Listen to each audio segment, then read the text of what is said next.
joie. Alléluia. Dieu nous accueille en sa maison. Dieu nous invite à son festin. Jour d'allégresse et jour de joie.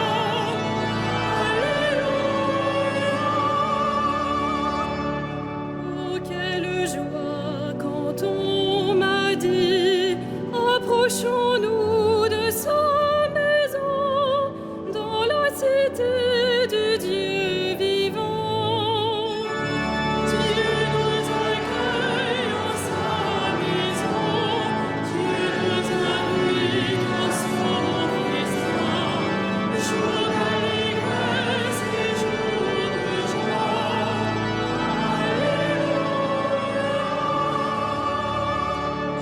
Jérusalem, réjouis-toi, car le Seigneur est avec toi. Pour ton bonheur, il t'a choisi. Dieu nous accueille en sa maison. Dieu nous invite à son festin. Jour d'allégresse et jour de joie.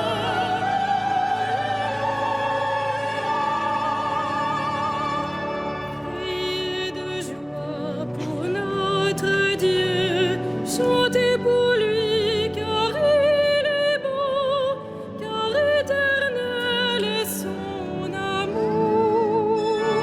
Dieu nous accueille en sa maison, Dieu nous invite à son festin, jour d'allégresse et jour de joie.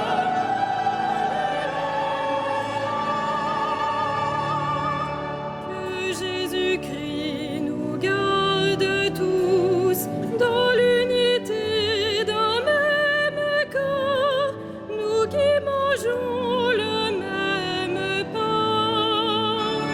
Dieu nous accueille en sa maison, Dieu nous invite à son festin, jour d'allégresse et jour de joie.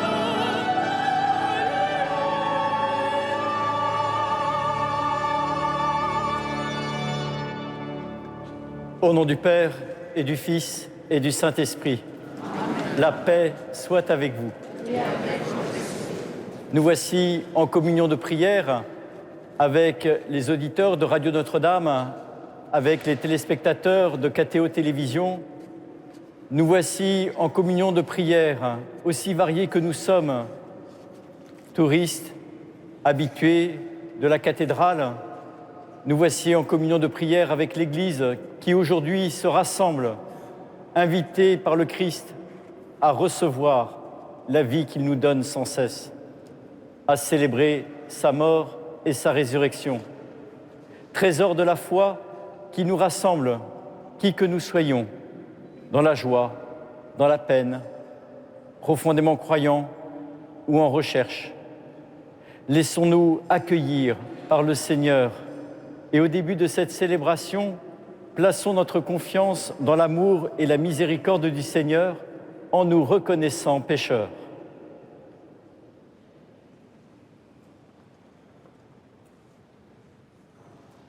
Je confesse à Dieu Tout-Puissant.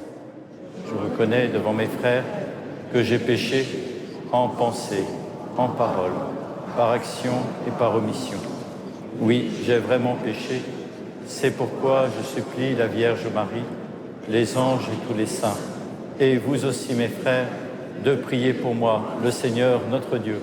Que Dieu Tout-Puissant nous fasse miséricorde, qui nous pardonne nos péchés et nous conduise à la vie éternelle.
Gloria in excelsis Deo.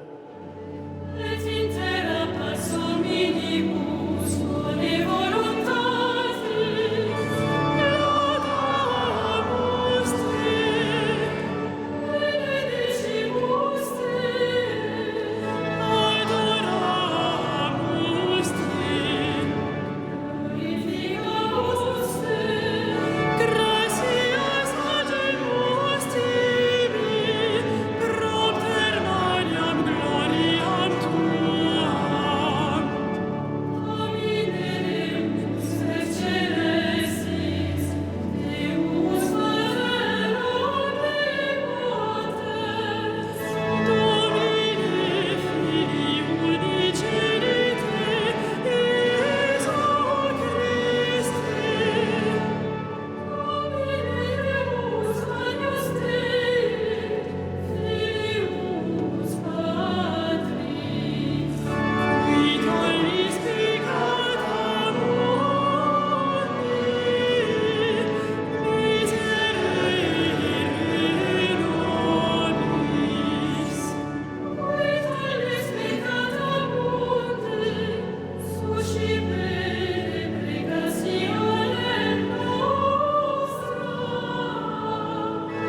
Qui sedes ad exteram Patris, miserere nobis. Odium tu solus sanctus, tu solus Dominus, tu solus Sanctissimus, Iesu Christe, cum Sancto Spiritu, in gloria Dei Patris.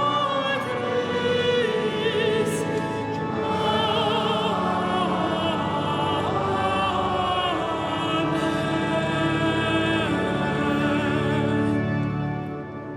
Prions le Seigneur.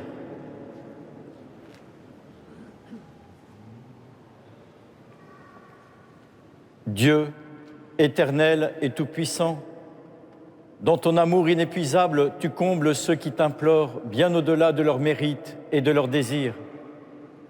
Répands sur nous ta miséricorde en délivrant notre conscience de ce qui l'inquiète et en donnant plus que nous n'osons de demander, par Jésus-Christ, ton Fils, notre Seigneur et notre Dieu, qui règne avec toi et le Saint-Esprit, maintenant et pour les siècles des siècles.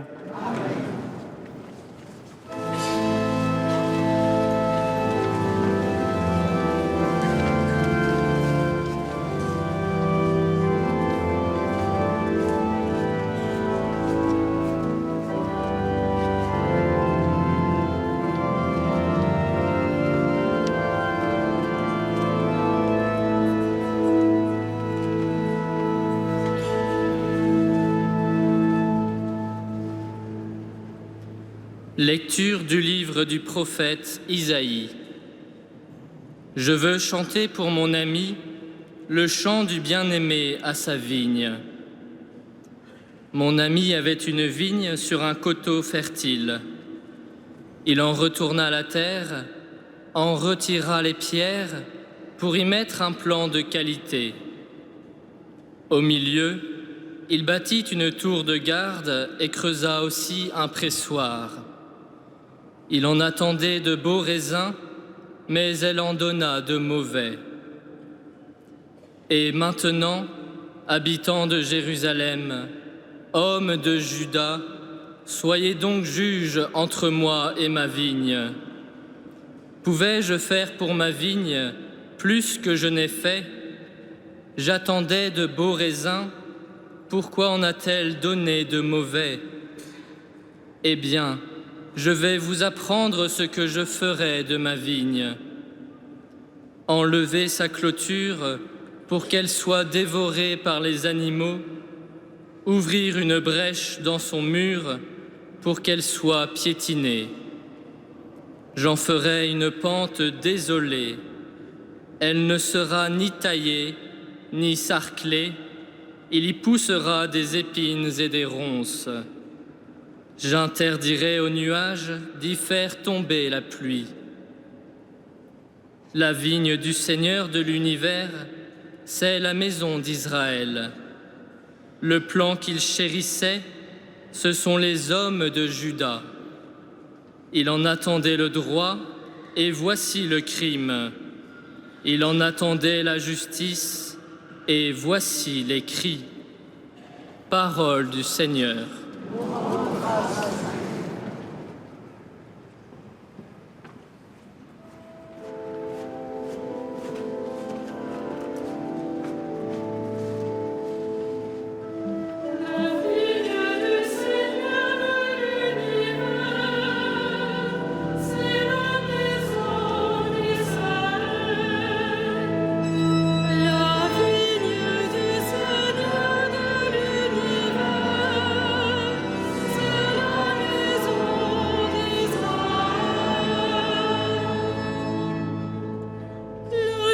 Que tu as prise à l'Égypte, tu la replantes en chassant des nations.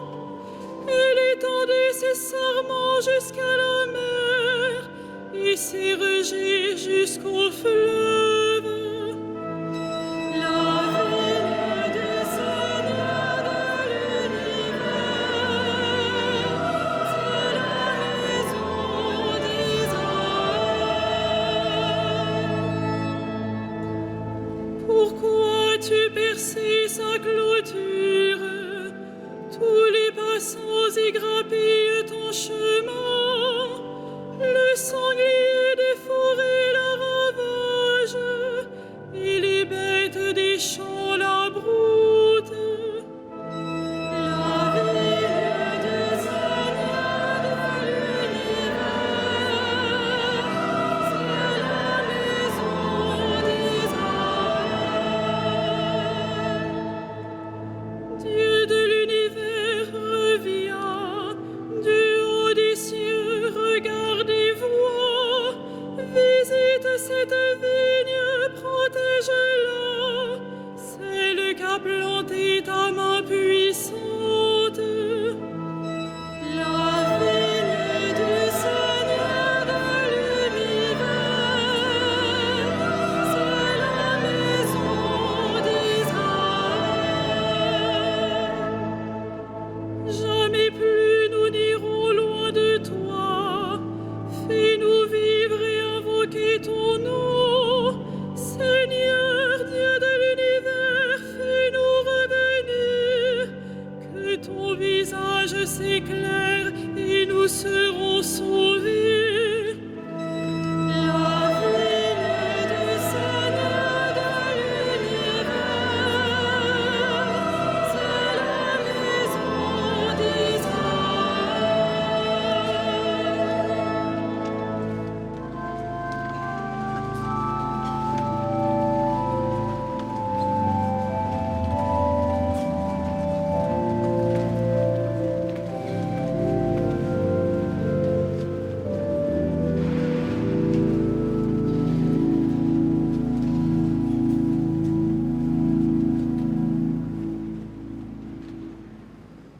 Lecture de la lettre de Saint Paul apôtre aux Philippiens.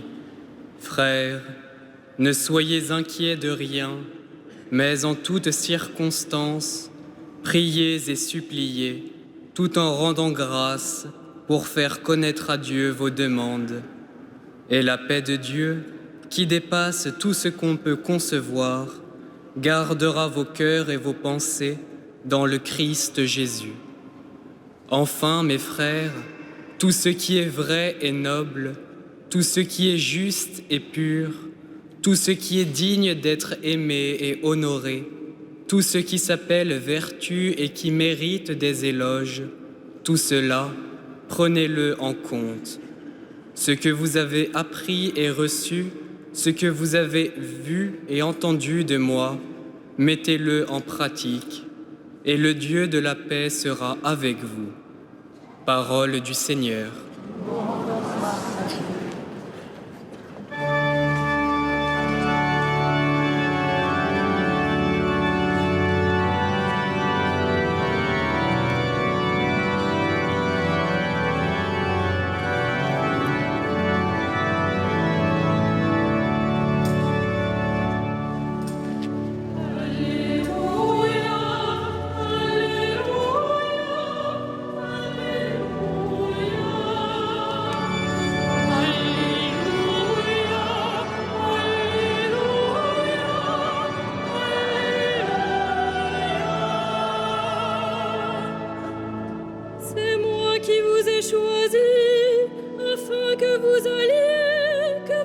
portiez des fruits et que votre fruit demeure, dit le Seigneur. Alléluia,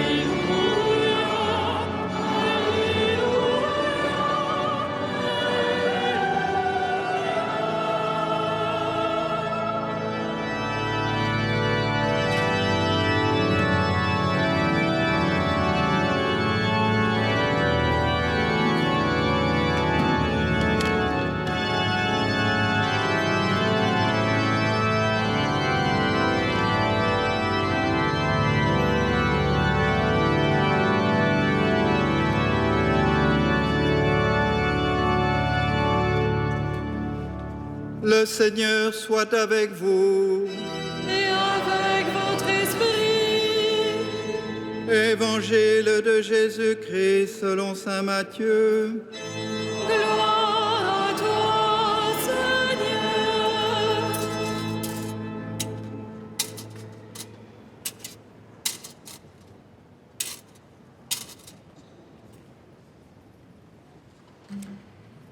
En ce temps-là, Jésus disait aux grands prêtres et aux anciens du peuple, « Écoutez cette parabole. Un homme était propriétaire d'un domaine. Il planta une vigne, l'entoura d'une clôture, y creusa un pressoir et bâtit une tour de garde. Puis il loua cette vigne à des vignerons et partit en voyage. Quand arriva le temps des fruits, il envoya ses serviteurs auprès des vignerons pour se faire remettre le produit de sa vigne. Mais les vignerons se saisirent des serviteurs, frappèrent l'un, tuèrent l'autre, lapidèrent le troisième. De nouveau, le propriétaire envoya d'autres serviteurs plus nombreux que les premiers, mais on les traita de la même façon. Finalement, il leur envoya son fils en se disant « Ils respecteront mon fils ». Mais voyant le fils, les vignerons se dirent entre eux « Voici l'héritier, venez, tuons-le, nous aurons son héritage ».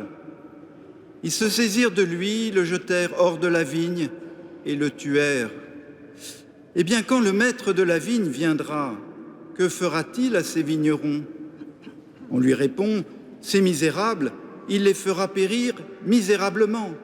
Il louera la vigne à d'autres vignerons qui lui en remettront le produit en temps voulu. Jésus leur dit, n'avez-vous jamais lu dans les Écritures? La pierre qu'ont rejetée les bâtisseurs est devenue la pierre d'angle.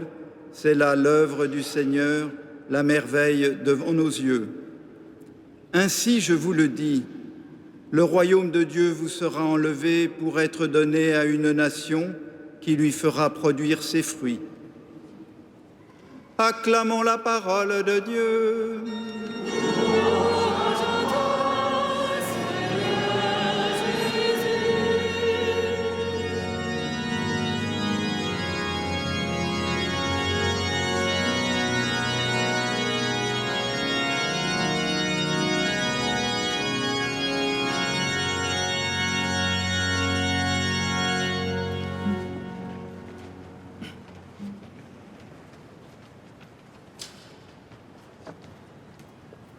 Quand le maître de la vigne viendra, que fera-t-il à ces vignerons?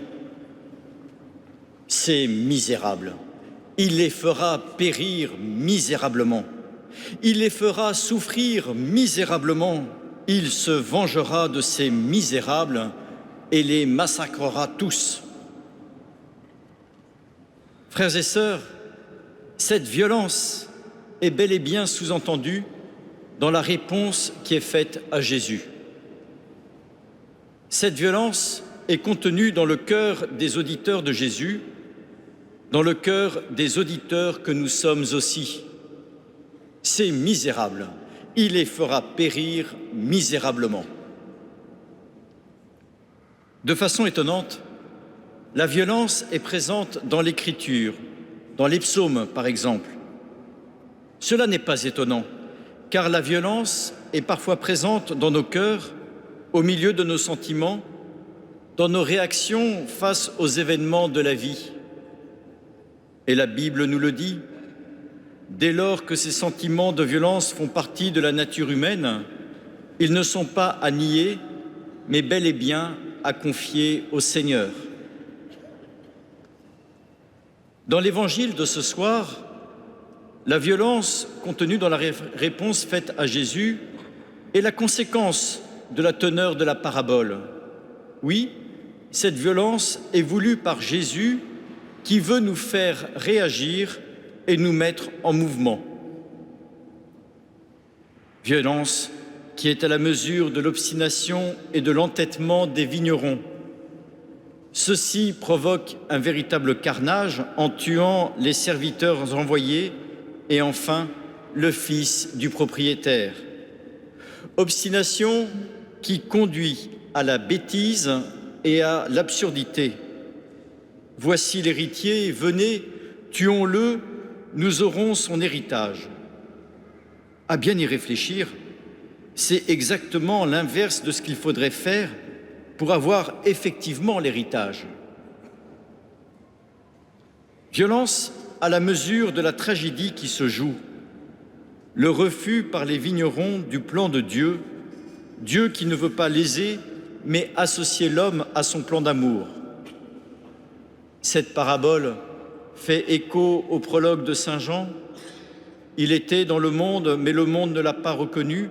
Il est venu chez lui et les siens ne l'ont pas reçu.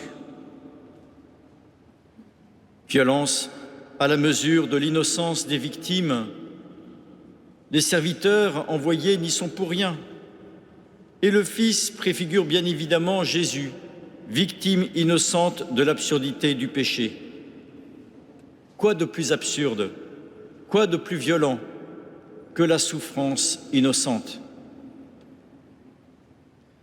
Violence, enfin, à la mesure de l'attention et de la patience de Dieu, du maître de la vigne.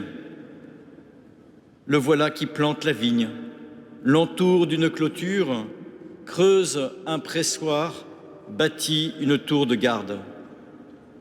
Quelle belle image de l'attention et de la patience de Dieu pour son peuple et pour chacun d'entre nous. Oui, Dieu prend soin de chacun et ne se résout pas à voir l'homme loin de lui. Frères et sœurs, ce soir, prenons garde de ne pas être des spectateurs extérieurs à cette parabole.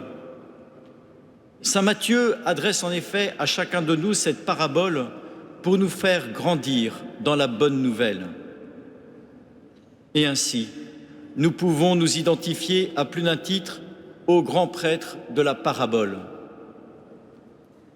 Comme les grands prêtres, bien souvent, notre péché obscurcit notre discernement moral et nous fait tomber dans l'absurdité de la violence.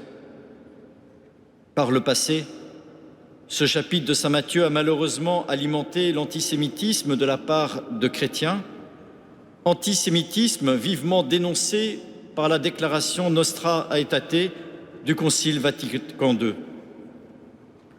Nous pouvons aussi penser dans nos vies quotidiennes, autour de nous, dans notre société, au discernement moral parfois faussé par le péché, qui fait nommer blanc ce qui est noir, bien ce qui est mal.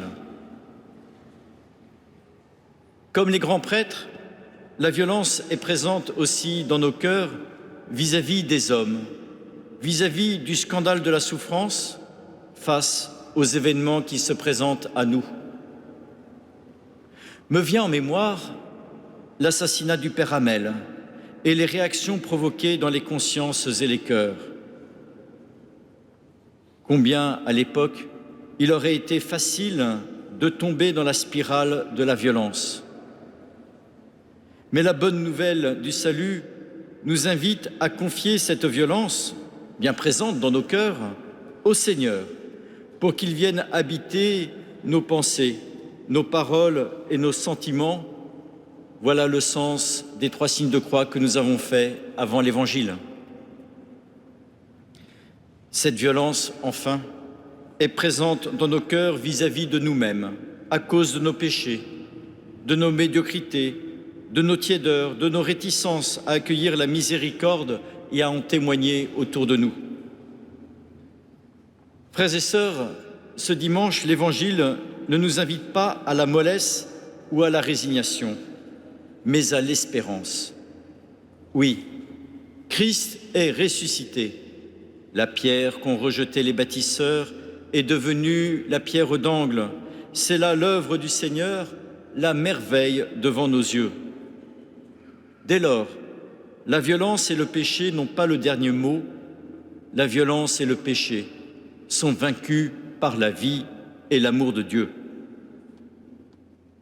Cette espérance dans nos cœurs n'est pas le fruit d'une méthode couée d'auto-persuasion, mais le fruit d'un chemin de conversion pour nous tous qui s'écrit jour après jour. Frères et sœurs, que le Seigneur affermisse nos pas sur ce chemin. Alors, nous pourrons faire nôtre l'espérance de saint Paul dans la deuxième lecture, et la paix de Dieu qui dépasse tout ce qu'on peut imaginer gardera nos cœurs et nos intelligences dans le Christ Jésus. Amen.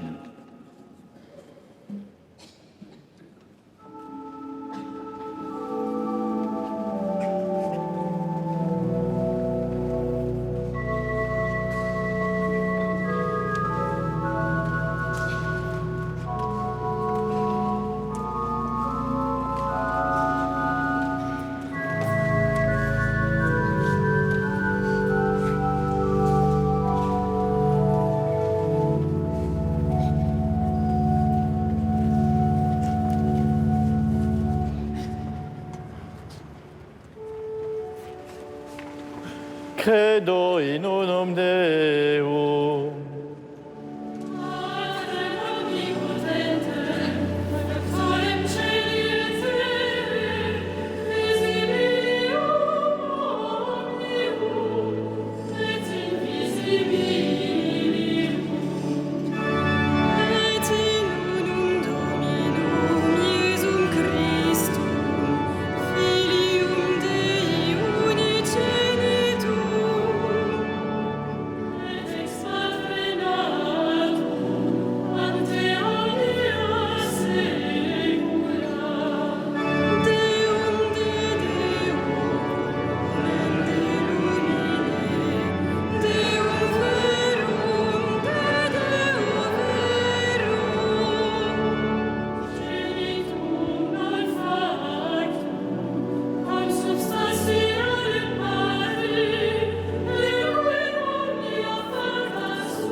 Prions ensemble au moment d'offrir le sacrifice de toute l'Église.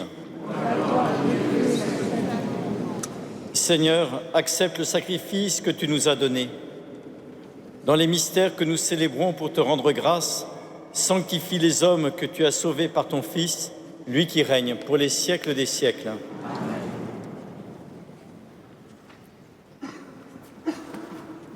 Le Seigneur soit avec vous.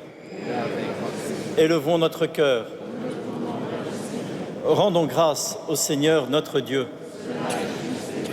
Vraiment, il est juste et bon de te rendre gloire, de t'offrir notre action de grâce toujours et en tout lieu, à toi, Père très saint, Dieu éternel et tout-puissant. Ton amour pour le monde est si grand que tu nous as envoyé un Sauveur. Tu l'as voulu semblable aux hommes en toutes choses à l'exception du péché, afin d'aimer en nous ce que tu aimais en lui. Nous avions rompu ton alliance, nous la retrouvons dans l'obéissance de ton Fils. Voilà pourquoi, Seigneur, avec les anges et tous les saints, nous proclamons ta gloire en chantant d'une seule voix.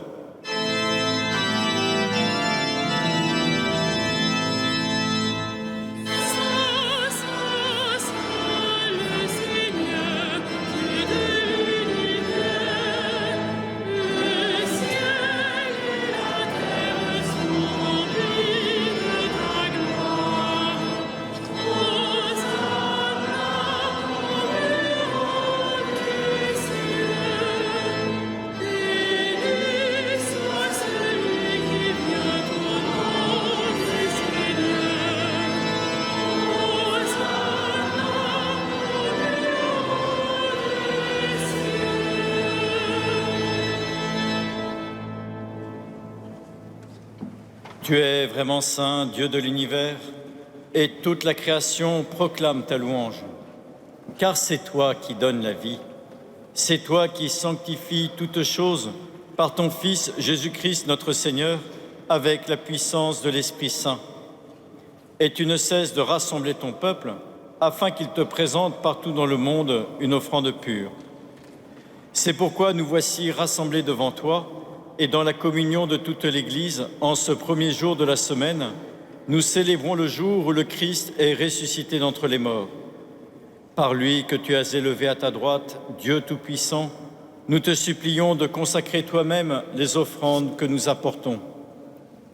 Sanctifie-les par ton Esprit, pour qu'elles deviennent le corps et le sang de ton Fils, Jésus-Christ notre Seigneur, qui nous a dit de célébrer ce mystère. La nuit même où il fut livré, il prit le pain. En te rendant grâce, il le bénit, il le rompit et le donna à ses disciples en disant : « Prenez et mangez-en tous, ceci est mon corps livré pour vous. »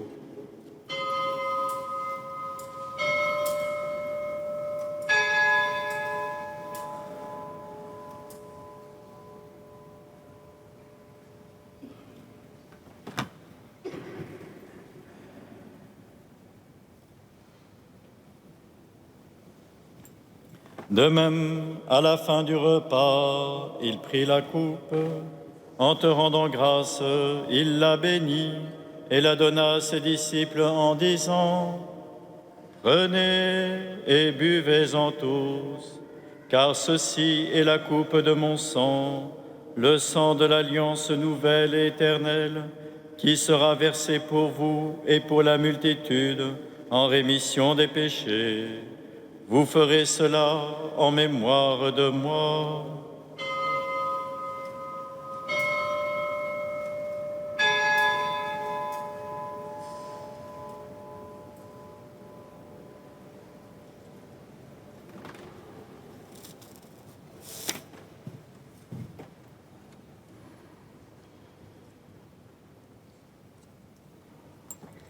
Il est grand le mystère de la foi.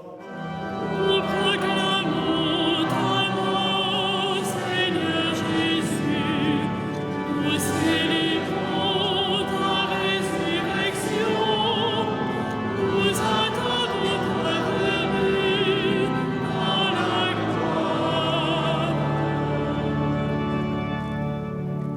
En faisant mémoire de ton Fils, de sa passion qui nous sauve, de sa glorieuse résurrection et de son ascension dans le ciel, alors que nous attendons son dernier avènement, nous présentons cette offrande vivante et sainte pour te rendre grâce. Regarde, Seigneur, le sacrifice de ton Église et daigne y reconnaître celui de ton Fils qui nous a rétablis dans ton alliance. Quand nous serons nourris de son corps et de son sang et remplis de l'Esprit Saint, accorde-nous d'être un seul corps et un seul esprit dans le Christ. Que l'Esprit Saint fasse de nous une éternelle offrande à ta gloire, pour que nous obtenions un jour les biens du monde à venir, auprès de la Vierge Marie, la bienheureuse Mère de Dieu, de Saint Joseph son époux, avec les apôtres, les martyrs et tous les saints qui ne cessent d'intercéder pour nous. Et maintenant nous te supplions, Seigneur, par le sacrifice qui nous réconcilie avec toi, étends au monde entier le salut et la paix. Affermis la foi et la charité de ton Église au long de son chemin sur la terre. Veille sur ton serviteur, le pape François, et notre évêque André et ses auxiliaires, l'ensemble des évêques, les prêtres, les diacres, et tout le peuple des rachetés. Écoute les prières de ta famille assemblée devant toi, et ramène à toi, Père très aimant, tous tes enfants dispersés.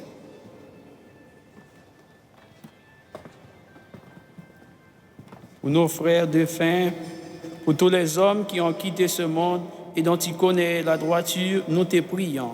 Reçois-les dans ton royaume, où nous espérons être comblés de ta gloire, tous ensemble et pour l'éternité par le Christ notre Seigneur, par qui tu donnes au monde toute grâce et tout bien.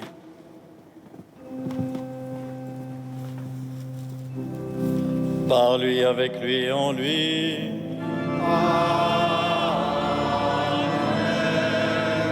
À toi, Dieu le Père Tout-Puissant, dans l'unité du Saint-Esprit.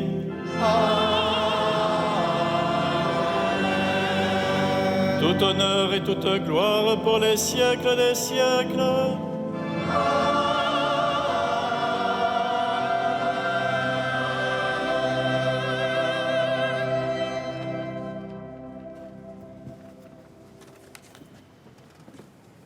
Unis dans le même esprit, nous pouvons dire avec confiance la prière que nous avons reçue du Sauveur. Notre Père, qui es aux cieux, que ton nom soit sanctifié, que ton règne vienne, que ta volonté soit faite sur la terre comme au ciel. Donne-nous aujourd'hui notre pain de ce jour. Pardonne-nous nos offenses, comme nous pardonnons aussi à ceux qui nous ont offensés, et ne nous soumets pas à la tentation, mais délivre-nous du mal. Délivre-nous de tout mal, Seigneur, et donne la paix à notre temps. Par ta miséricorde, libère-nous du péché, rassure-nous devant les épreuves en cette vie, où nous espérons le bonheur que tu promets et l'avènement de Jésus-Christ, notre Sauveur.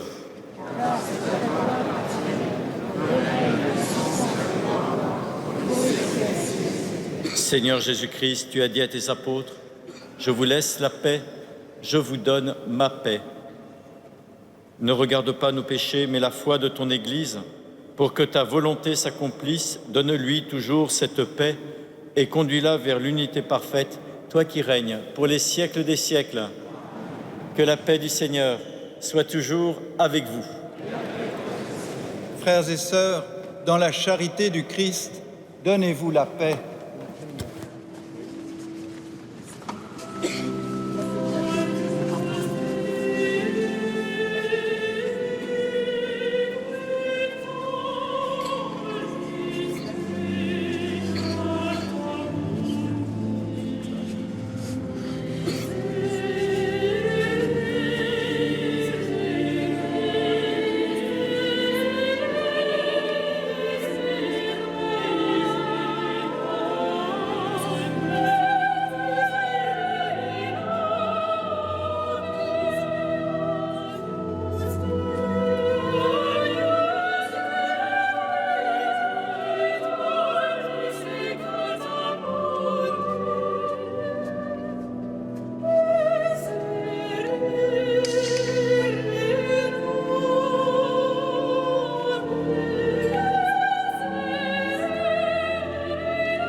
Heureux les invités au repas du Seigneur. Voici l'agneau de Dieu qui enlève le péché du monde.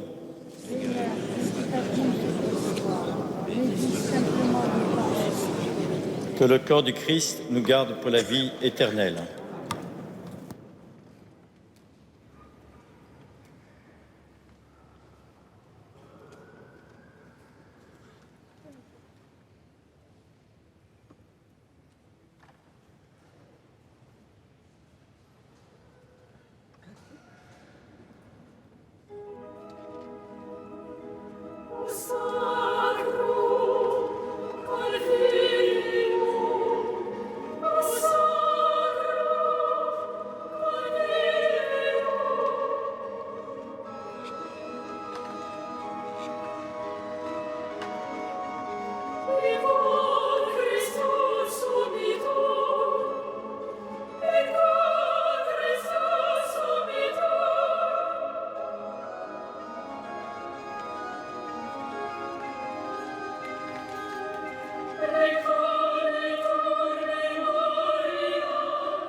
N'hésitez pas à emporter avec vous la feuille de liturgie. Mardi prochain, comme tous les mardis, nous avons un concert en cette cathédrale à 20h30 par les solistes de la maîtrise Notre-Dame de Paris, au programme Monteverdi, Carissimi, avec à l'orgue Yves Castagnet. Vendredi 13 à 20h30, dans le cadre du colloque et du 10e anniversaire de la mort du cardinal Jean-Marie Lustiger, il y aura ici un concert, la création des chants liturgiques à Sainte-Jeanne de Chantal. L'entrée est libre à 20h30, vendredi 13. Le samedi, comme nous sommes le mois du rosaire, eh bien, à 17h, nous avons la récitation du chapelet devant la statue de Notre-Dame de Paris. Dimanche prochain, je terminerai le premier cycle de conférences avec le pape François. Je l'ai intitulé « Le prêtre proche de ses brebis ». Eh bien, nous allons maintenant achever notre prière. Nous avons eu la grâce d'avoir Monseigneur Thibaut Verny, évêque auxiliaire de Paris, donc il est chez lui. Mais je voulais lui dire que c'est toujours une joie de l'avoir dans cette cathédrale. Pour tous les auditeurs, les téléspectateurs, je voudrais rappeler que notre maîtrise a chanté une messe en l'honneur de Sainte-Anne. Ça, c'est pour les Bretons. Et c'est une messe de Roparts et le Haut Sacrum Convivium de Gandry, avec à l'orgue de chœur Yves Castagnet, au grand orgue Philippe Lefebvre et à la direction Henri Chalet. Je suis comblé. Rendons grâce au Seigneur. Seigneur notre Dieu, accorde-nous de trouver dans cette communion notre force et notre joie, afin que nous puissions devenir ce que nous avons reçu, le corps du Christ, lui qui règne pour les siècles des siècles. Amen.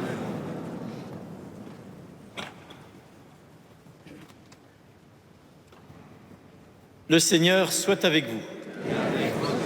Que Dieu Tout-Puissant vous bénisse et vous garde, le Père, le Fils et le Saint-Esprit. Allez dans la paix du Christ.